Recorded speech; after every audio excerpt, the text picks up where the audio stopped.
Good morning, everyone. It's with great sadness that I begin this coming together with the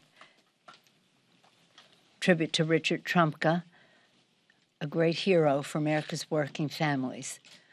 Suddenly, we got the news yesterday that as he was with his family camping, what a sad occasion, but also a beautiful way to pass on for this version of from this version of life.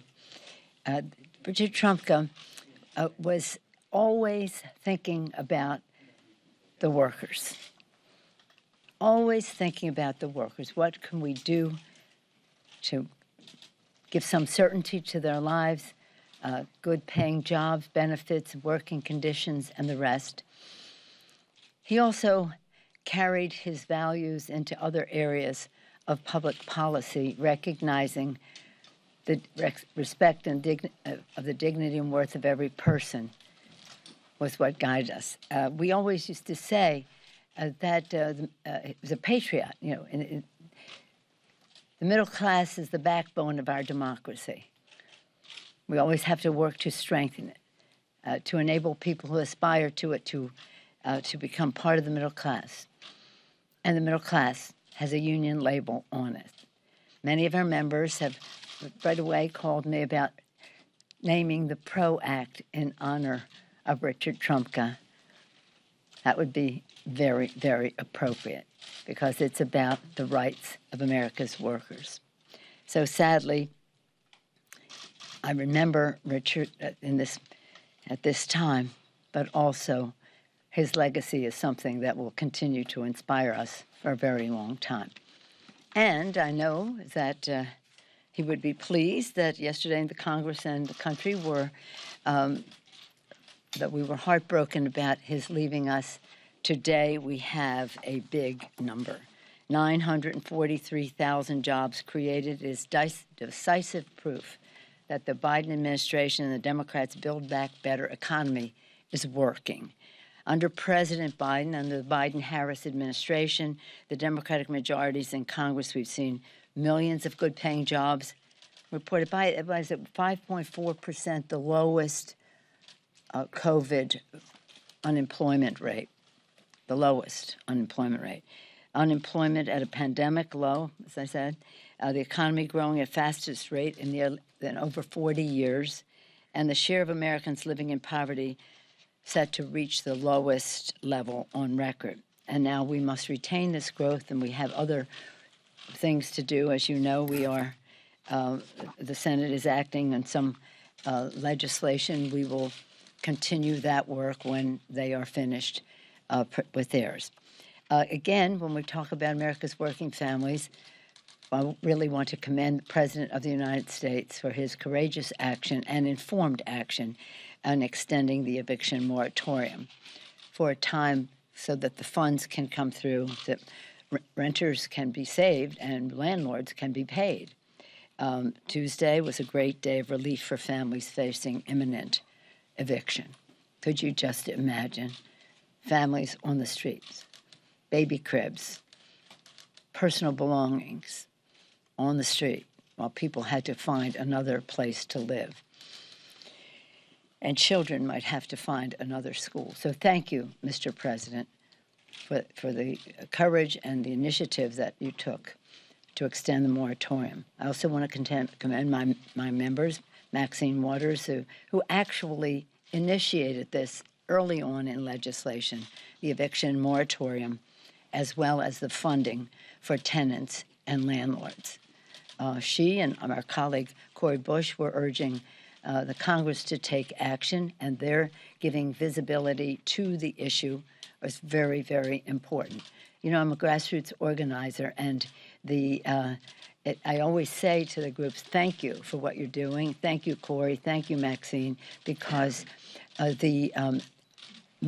what we can only do so much from a maneuvering standpoint in the Congress. The outside mobilization and the expansion of the message very essential. But it was very clear the Senate was not going to take any action. We needed presidential moratorium. Thank you, Mr. President. Now our members are in the districts, shining a bright light of transparency on whatever entities there are to release the funds, and also to help people know how to reach out for the funds, because what we're hearing is some people just don't know that they're eligible. As with most benefits, you have to do outreach, but also that, excuse me, that we would have $46 billion allocated to this and only $3 billion of it spent. Now, some of it has picked up the pace in the last week, but that's what we have prepared members for. They are tasked to do, and they're having some levels of success just because of the public visibility of what's going on there. So help is here, and our members are there to get the money out. Then again, as I say, the Senate members will be back as we have legislation to act upon coming over from the Senate. We watch, as you do, carefully the timing and the actions taken there, and look forward to acting upon what they're. But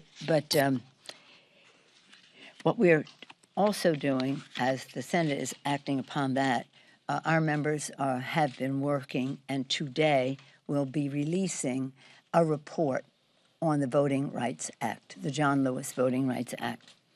Today, August 6th, is the anniversary of President Lyndon Johnson signing the Voting Rights Act. So in North Carolina, where Mr. Butterfield is from, and other members will join him technologically, they will be reducing their report on the necessary hearings that were there to make sure that this legislation will be constitutionally ironclad when we go forward. They'll be doing the report with the message that the committees of jurisdiction will be preparing a bill for us to vote on very soon, honoring John Lewis. So again, this is all about passing the For the People Act. We call it H.R. 1, they call it S1 in the Senate, and we hope that that will all be done as soon as is legislatively possible. But we had to do that in a way that could withstand a court challenge, and that took a little more time on the John Lewis bill. Although John Lewis wrote the first 300 pages of the For the People Act, H.R. 1, but his wisdom, his guidance, his commitment is in much of our legislation. Again, our work to protect our democracy continues with the Select Committee to investigate January 6th. This week we learned now it's up to 5 officers who defended democracy on January 6th have died. This week the Congress honored their service. It was wonderful that the bill that we sent over to the Senate was passed by the Senate so that the President of the United States could sign it. He and the Vice President spoke so beautifully and powerfully about the debt we owe our Capitol Police. They are heroes to us, and we're very sad about those who have lost their lives, those who have who risked their lives, those who still have ongoing effects, both trauma-wise and physically as well. So again, we're very pleased to just to never forget Brian Sisnick. His mother was there. Heaven Liebengood, his family was there, and the president acknowledged that his father was had been the sergeant at arms in the Senate years ago. Jeffrey Smith, Gunther Hashida, Kyle DeFreestag. I mean, these are martyrs of democracy. Okay, so now they are heroes. I just want to acknowledge the heroism of the firefighters in the fires in the West and all over. I've always said of our firefighters, they are our nobility. They know they're going to be in danger when they go into trying to contain and put out these fires. And it's just, again, a very strong manifestation of the climate crisis that we are engaged in. And hopefully, fortunately right now, in terms of the the fire in California, the fires in California, there hasn't been any deaths.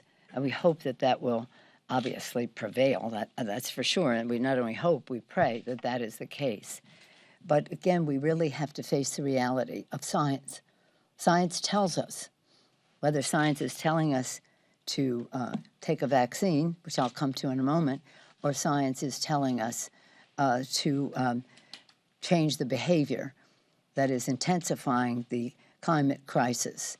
It's a public health issue, the air our children breathe, the water they drink in every way. It's a economic issue for us to be preeminent, first in the world in all the green technologies. It's a defense issue. Security leaders, national security experts tell us that the migration and other impacts of drought, famine, and the rest, rising sea levels, encroachment of deserts, all of it, drying up of rivers, all of it does have a security element to it. Health, jobs, security, morality. If you do believe, as I, that this is God's creation, we have a moral responsibility to be good stewards of it. But even if you don't believe that, we do understand our responsibility to the next generation to keep the planet safe as we pass it on to them. But time is running out, and we have to have action taken, which has been resisted by some in the Congress and the former, most recent President of the United States. You know, we have an enemy in our midst. It's called COVID. It's called COVID and all of its variant friends. I would really hope, but don't let me hope. I think the most eloquent voices on this subject are the ones we're seeing in the public arena who are saying, I resisted, I'm sorry, I urge you to take the virus, the vaccination. If you see these people on TV, they're in hospitals or on ventilators, they're saying, I resisted,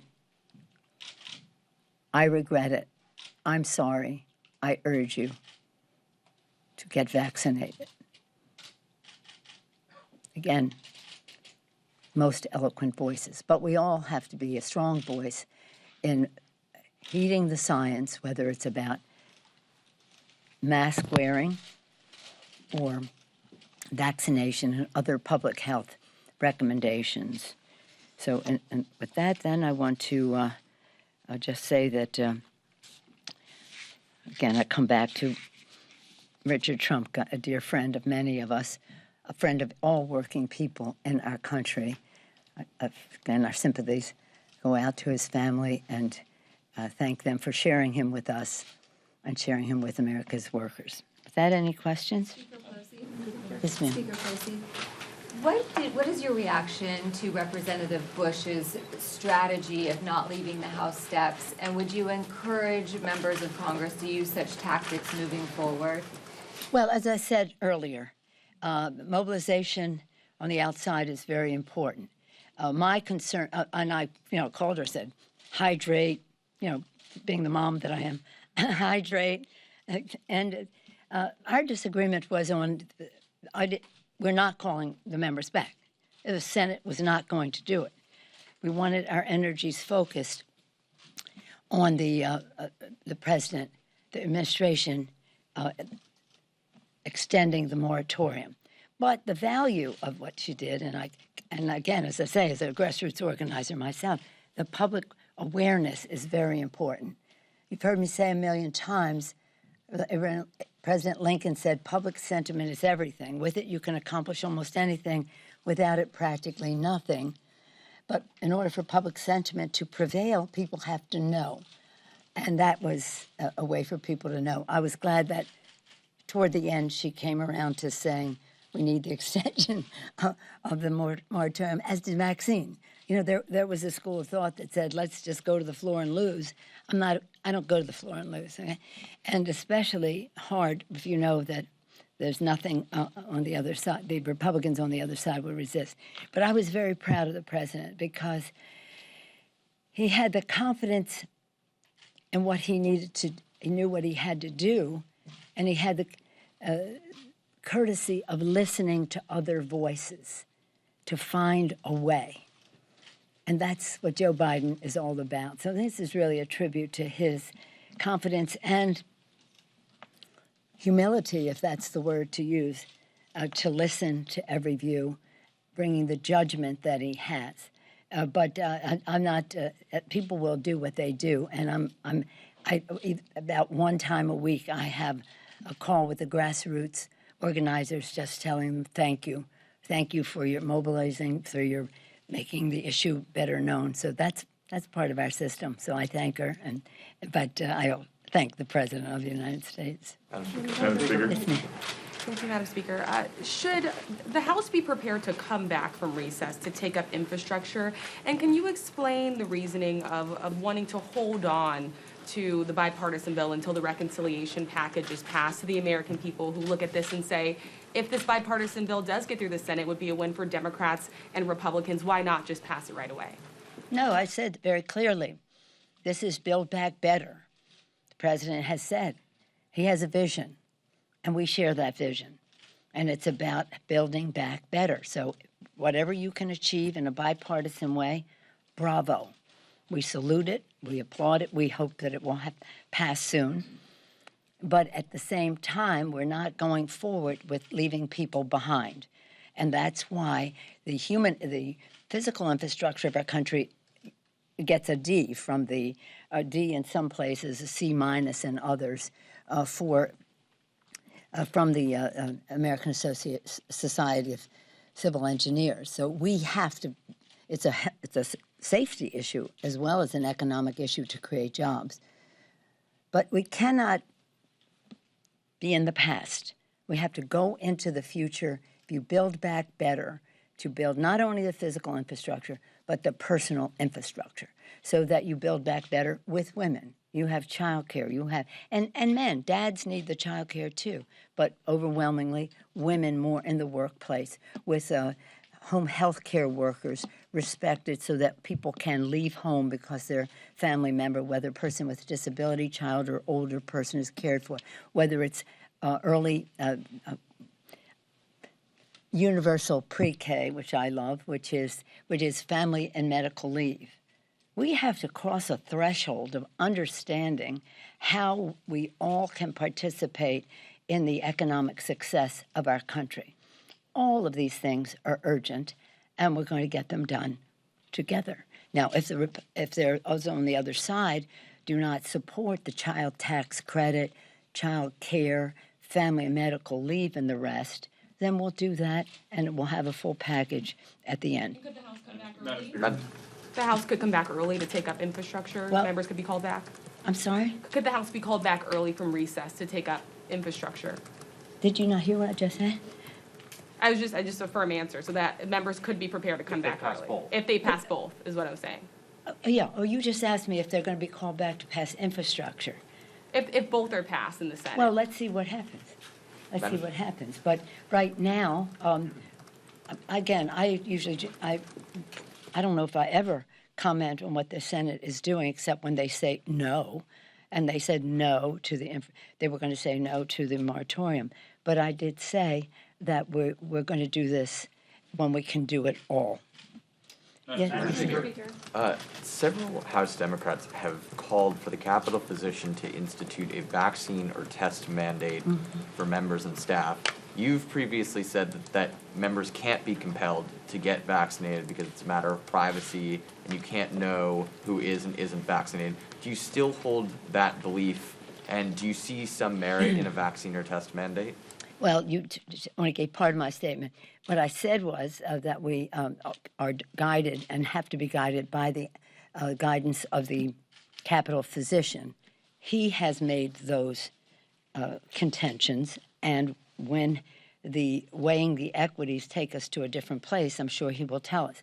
Now, in a matter of maybe days or weeks, the full approval will be given to the vaccines, and that I think will make a difference in terms of what we can do. Sadly, one of our colleagues who is suing me for making people wear masks, which of course the District of Columbia says you have to do inside, but nonetheless, he sadly has been diagnosed. Yeah. Okay. Madam Speaker. Garrett. The head of the DCCC apparently presented some polling last week that said if the midterms were right now, Democrats would lose the House. I wonder how concerning that is to you and whether you think that's a question of politics or messaging, or you're not concerned about it at all. I always run from behind. You always have to run from behind. So I have no comment about my colleague except to say he's a great chair of the DCCC, Congressman Sean Patrick Maloney of the state of New York. And again, you never run from the best case scenario. There are several scenarios here. That was one of them, and I think that's a safe place to run from. Is there anything in what he presented that will change your approach or change perhaps how you want your members to talk about the work that they're doing in the next year? Our members are individuals. They run in their own districts but we do have, when we won in 2018, we had a message developed by the members for the people. We will lower the cost of health care by lowering the cost of prescription drugs. We will increase paychecks by building the infrastructure of America in a green way. And we'll have cleaner government by making clear that it's an end to big, dark, special interest money and empowering the grassroots. That was our message. Simply said, it was for the people. We were lower health care costs, bigger paychecks, cleaner government. The members will develop that as our message. On the other hand, they have their own connections to their own districts. So it is we always want to be cautious. And I spent a good deal of time on the political side of things, being a former chair of the California Democratic Party, understanding the grassroots, understanding how that mobilization is fueled by message, by inspiration, and that it has to have the resources, but nothing is important as the candidate himself putting their own authenticity out there. I'm very confident that we will win the House. But in terms of the specific where he was zeroing in on it, always run scared. That's it. I have to go. Thank you. One last, if I can ask on Garrett's